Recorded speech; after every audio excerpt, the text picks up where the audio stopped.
and welcome to Infrastructure Comes Out the Wall, No One Cares How. My name is Richard. I am the Director of Community of Grafana Labs, Prometheus team member, and armchair IT philosopher. So let's get started. These are Legionella pneumophila. They are bacteria which can enter the human and other lungs and cause infection. Here you can see these Legionella bacteria entering or destroying the fibroblast of a human lung. Roughly 4 to 5% of all acute pneumonia in the regions where this bacterium is endemic are caused by Legionella. They are named after the American Legion, where in 1976, 29 of 182 infected veterans died. That is 16% of the people who died. There are several ways to prevent buildup of Legionella. Chlorination is super common. Ozone is super common.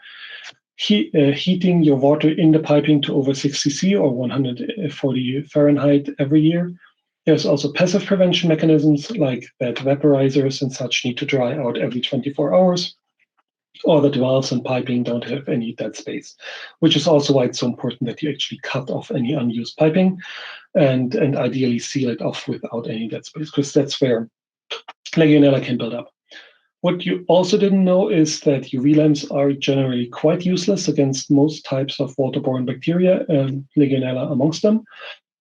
And what you also didn't know is that in Germany, faucets are, at least in public buildings, need to be built in a way that they have a bimetallic valve, where they cannot emit any water above, I think, 50 C, so you don't scald yourself.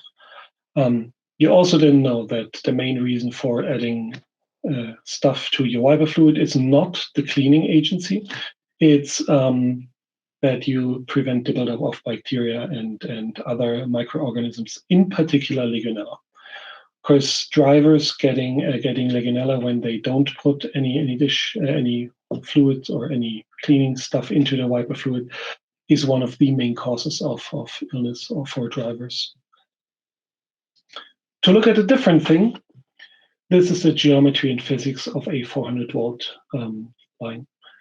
You have, at least in Europe, 3 times 230 volts, which equals 400 volts. Why is that the case? You see the 3-star system here, where the star point is in the middle. And you can see that the distance on the sides between those 2 extremes of those two times, like 2 angles of 230, you have those 398.4, and that is the distance of 400. That is the 400 volts. A different way to look at this is you have your sine waves, and the distance between them is 120 degrees, or 180 if you have 2 phase. So it's completely the same if you say that you have 120 degrees distance between your sine waves, or you just say that you have those 398.4 between those in this triangle. So most of you will never have thought about this. And you will probably have been asking yourself, why am I telling you this? Of course, it might be interesting, but why did I tell you this? You never needed to actually know this. And while it's super interesting that in Germany you have 5 different basic types of road, and that the uppermost layer of tarmac needs to be replaced every 20, 30, or 50 years, depending on what type of road and what type of traffic it's rated for, you don't need to know any of this to just drive on it. So why do I talk about this? And the answer is services. Services are compartmentalized complexity within an interface. They have different owners, different teams. Contracts define those interfaces, and I like the term contract because you must not break them. And it doesn't matter if it's internal, external customers, whatever, you just mustn't break them. The internet wouldn't exist without layering. You're probably watching this over Wi-Fi. When IP and TCP and such was designed, no one ever thought about wireless networks, like different type of wireless, of course, and also packet radio and long distance to Hawaii and all this jazz, yes, but not in the form of modern Wi-Fi. Yet you could simply replace that layer with a different thing, and everything keeps working because you have those super well-defined boundaries in your network layering, and that is what allows parallelization of innovation across the whole stack of the internet. CPUs, hard disk, compute nodes, your lunch. Even if you make your lunch from scratch, you will not grow every last cucumber from seed and such. You will be having some interfaces where you just buy services. That's super common in basically society. It depends on this type of thing. So about your specific service, the service you provide, no one really cares